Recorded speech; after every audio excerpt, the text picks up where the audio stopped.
What up people, bienvenue dans ce nouveau podcast. Ça doit être le 3e ou 4e, je sais plus. Donc aujourd'hui, on va parler de ta mission, de ton futur en anglais. J'espère déjà que ton apprentissage en anglais se passe bien. Aujourd'hui, on va tester un petit concept. Ça va être de marquer tes objectifs en anglais. Tu sais, les entrepreneurs, les motivational speakers qui te prônent le fait de l'apprentissage, le développement personnel, le fait qu'il faut que tu structures tes pensées, il faut que tu le mettes sur le papier. Et ben là, on va faire pareil.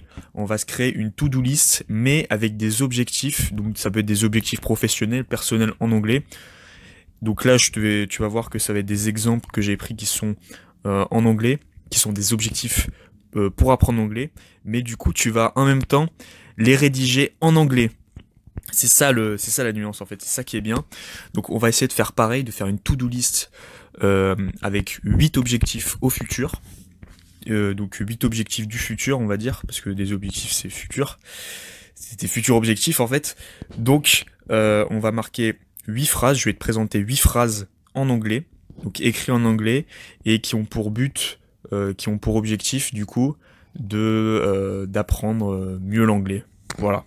Donc pourquoi je fais ça aujourd'hui ?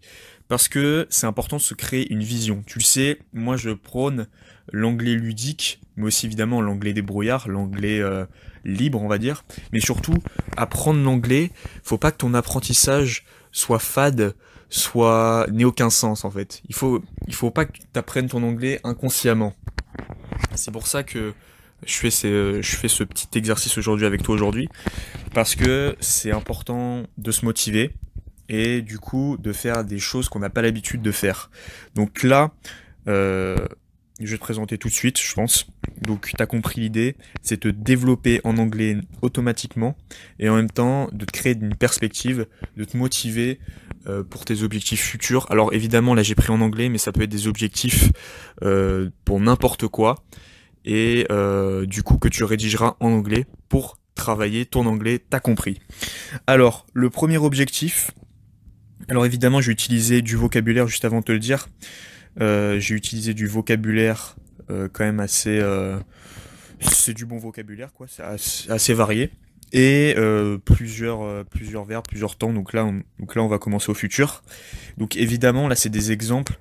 Moi, ce que je te propose, c'est pas que tu recopies ces exemples, mais que tu crées tes propres exemples. Après, tu peux aussi, évidemment, recopier le même exemple si t'as pas d'inspiration, si t'as pas d'idée. Aucun souci. Donc le premier, on passe tout de suite à la première phrase. In 3 months, I will speak English fluently. Donc là, c'est un objectif plutôt à court terme. Dans 3 mois, je parlerai anglais couramment. Donc I will speak, I will, c'est toujours l'auxiliaire avant le verbe. Donc il faut toujours, c'est l'auxiliaire du futur. I will, ça exprime la volonté. Donc c'est pas pour rien qu'on dit the will, la volonté. Tu sais, Mohamed Ali en avait parlé. J'ai mis un podcast, un extrait de Mohamed Ali, d'un extrait où il parle de la volonté, de will quoi. Donc ça veut dire la volonté. I will speak English fluently. Donc speak, parler, tu sais très bien.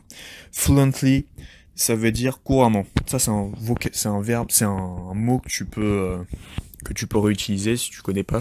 Donc voilà. Donc dans 3 mois, I will speak English fluently.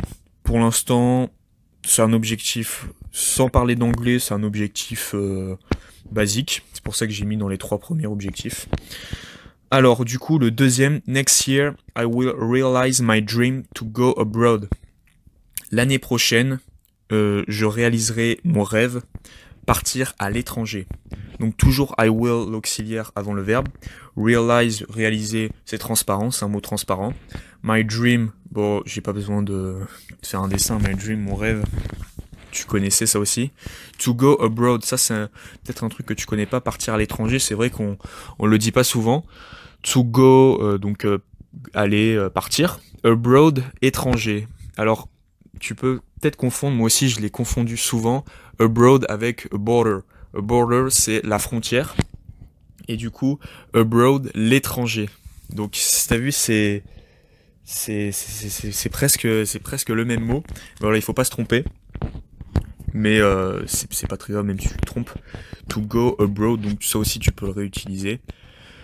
Donc abroad, étranger, voilà. Donc ça c'est un objectif plutôt long terme. Et t'as vu là on n'a pas parlé d'anglais. Même si partir à l'étranger, on sait qu'on va parler anglais, mais c'est pas vraiment un objectif purement pour apprendre l'anglais. Troisième phrase, my goal is clear. Donc mon but est clair. My goal, je l'utilise tout le temps. Mon but, de toute façon, t'entends but au foot. Goal, mon but, mon objectif. Ça devient un mot en anglais que tu connais maintenant. My goal is clear, donc est clair. We will have to maintain a discussion with a native English. Donc, nous devrons tenir une conversation avec un anglais natif. Alors, we will, toujours l'auxiliaire. Have to, tu connais aussi maintenant, parce que tu commences à le connaître, parce que du coup, je l'utilise beaucoup. Have to, devoir. Donc, maintain, ça peut être tenir ou maintenir. Tu peux dire maintenir, hein, normalement c'est le verbe qui va en anglais. Maintain a discussion with a native English. Alors là j'ai mis natif, donc un anglais natif, donc un anglais autochtone, un anglais du Royaume-Uni, qui est né au Royaume-Uni, qui a l'accent anglais, l'accent British, et du coup pourquoi j'ai mis un exemple comme ça, juste pour l'idée, parce que évidemment ça sera beaucoup plus formateur de parler avec un anglais qui est né au Royaume-Uni, plutôt qu'un anglais qui est un peu comme toi, tu vois, un anglais qui est un anglais débrouillard un peu comme toi, où tu vas pas apprendre grand chose, enfin tu vas apprendre de sa culture, mais tu vas pas apprendre grand chose en matière d'anglais. Donc avec un anglais, voilà, donc c'est quelqu'un avec un anglais authentique, on va dire. Le quatrième, I would like to meet a special guest. Donc là, on arrête le futur, il n'y a plus de will. Là, c'est dans l'ordre je voudrais, I would like. I would like to meet a special guest. Donc meet, rencontrer. M-E-E-T. A special guest. Alors oui, je l'ai pas dit aussi. Je mettrai les phrases directement dans la description pour que tu puisses voir leur orthographe, parce que du coup, je les mets pas, je les affiche pas sur la vidéo puisque c'est un podcast audio. To meet a special guest. Donc rencontrer un invité spécial. Alors là ça veut pas dire forcément rencontrer un invité spécial en soirée ou quelque part, tu vois, rencontrer un invité spécial que tu peux voir, je sais pas, dans une conférence ou que tu peux voir dans ta vie, qui vient à toi en fait. C'est pas un invité au sens premier du terme, un invité à un anniversaire, etc. Si t'es en Hollande, si t'as la chance de rencontrer Elon Musk, bon là tu vois je dis au hasard, tu vois, mais j'espère bien, mais voilà. Donc un invité spécial, a special guest. Cinquième, I know I can work in this town. Donc je sais que je pourrais travailler dans cette ville. Work in this town. Town, c'est ville, en fait, c'est un mot, au lieu de dire city, tu vois, tu peux utiliser town, c'est plutôt une ville centrée, une petite ville. Ou non, même pas en fait, c'est une ville normale. C'est juste que tu peux utiliser tu peux utiliser un autre synonyme. Donc sixième, I know I will can. Donc là j'ai utilisé quand même pour la cinquième. Je reviens à la cinquième. J'ai quand même utilisé le futur du coup I will. Mais la sixième c'est un autre. C'est plus le futur. Ah si, c'est encore le futur en fait. I need adventure for my 30 years. I will go to the Yosemite. Donc là c'est un objectif plutôt personnel. Hein. I need adventure. J'ai besoin d'aventure pour mes 30 ans. I will go to the Yosemite. J'irai au Yosemite. Donc, I will go to the Yosemite. Toujours I will. I need adventure, j'ai besoin. Retiens, need, besoin. Need égale besoin. Donc, pour mes 30 ans, j'irai au Yosemite. Donc ça, je pense que c'est plutôt je t'avoue, c'est plutôt une phrase personnelle que je me suis créée, que j'ai créée parce que du coup, je suis allé au Yosemite. Et donc, si t'as la chance d'aller au Yosemite, bah, je te le souhaite. C'est super. Tomorrow, septième, hein. Tomorrow, I will make an audio podcast in English. Donc, demain, je ferai un podcast audio en anglais. Donc là, j'avais pas d'inspiration pour la septième. Du coup, j'ai mis ce que je fais pas actuellement parce que je parle pas en anglais. Mais je fais un podcast audio en français du coup. Donc tomorrow, donc ça c'est un objectif plutôt à court terme. I will make an audio podcast in English. Donc I will, toujours l'auxiliaire, make. Donc make, dans cette phrase, c'est créer. I will make an audio podcast in English. La huitième, la dernière phrase, c'est I promise to speak English without script. Je promets de parler anglais sans support, sans texte. Alors ça, j'ai écrit cette phrase parce que c'est lié à la précédente vidéo que j'ai fait sur ce sujet, du coup sur le script, parler anglais naturellement. C'est pour ça que ça m'est venu à l'idée de faire une phrase de ce type-là.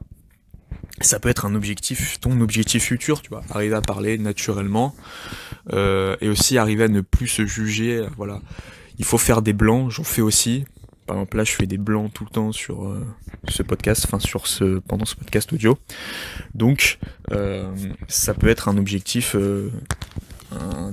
ambitieux, mais un bon objectif pour le futur. Donc voilà, voici 8 phrases en anglais que je t'ai présentées. Donc maintenant, c'est à ton tour de trouver des phrases personnelles ou professionnelles, des phrases, des objectifs personnels professionnels que tu écriras évidemment en anglais, que tu rédigeras en anglais. Alors tu peux en faire plus que 8, plus que 10. T'as vu que voilà, c'est vraiment c'est un travail plutôt créatif, un travail aussi de perspective, comme je te l'ai encore dit. Donc voilà, si ton objectif à toi c'est de parler plus librement en anglais, en tout cas c'est mon objectif que je me suis donné,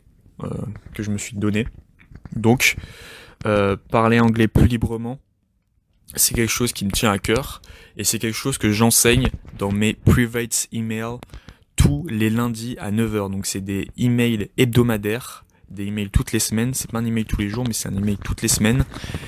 Et c'est vraiment du contenu du coup sur l'élocution. Je vais parler de l'élocution, je vais parler des phrases du quotidien, les phrases qu'on emploie en anglais quotidiennement que les natifs anglophones utilisent. Et du coup c'est pas des emails automatiques, je le précise parce que c'est super important.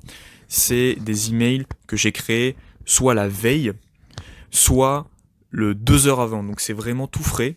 C'est des idées qui sont vraiment, qui me viennent 2 heures avant. Donc c'est pas des idées que j'ai sorties il y a 2 ans et que j'envoie toutes les semaines en automatique. Donc voilà, c'est super important pour moi parce que du coup ça permettra d'avoir plus de matière. Il y aura évidemment des exemples et des types évidemment. Et surtout, voilà, mon but c'est vraiment t'aider. Mon but c'est t'aider si toi t'es quelqu'un qui a un niveau modeste, un niveau pas énorme en anglais, mais voilà, moi ce que je dis c'est toujours fais avec ce que tu as.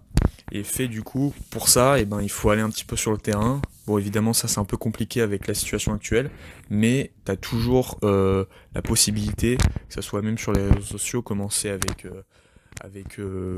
le téléphone pour parler en anglais et évidemment quand la situation se débloquera, tu pourras par exemple partir à l'étranger si tu en as envie. Donc voilà, tout ça, c'est du contenu pour toi, évidemment du contenu motivant, parce que moi aussi j'aime cette culture motivationnelle un peu anglo-saxonne. Donc voilà, c'est tout. Moi je te dis à demain pour une prochaine vidéo, et surtout, trust yourself!